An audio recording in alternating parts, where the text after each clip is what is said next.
Dal Veneto orientale, da Quarto d'Altino e dal Milanese in strada per protestare contro i disservizi del sistema ferroviario regionale, a partire dal nuovo orario cadenzato che ai pendolari non va bene, nemmeno le poche volte che viene rispettato. Con il progetto Trenitardo in questi mesi abbiamo raccolto migliaia di segnalazioni che dimostrano che l'orario non funziona così com'è, che alcune tratte in particolare presentano delle criticità enormi e che vanno migliorate. Vogliamo vedere delle soluzioni a un qualcosa che non abbiamo scelto noi di sicuro, che è il nuovo orario cadenzato. Era una buona opportunità ma disposta male secondo noi. Si sta portando sempre più avanti la data di avvio delle risoluzioni, in particolare per le fasce estreme, quelle dalle 22 alle 6 del mattino, che sono le più problematiche.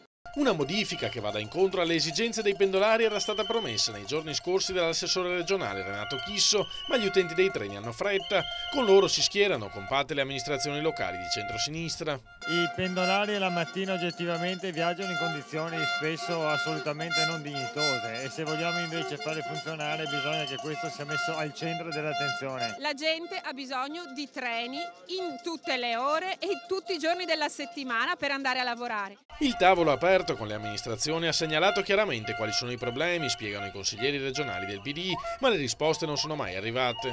Chisso è sordo e non ascolta la voce dei pendolari.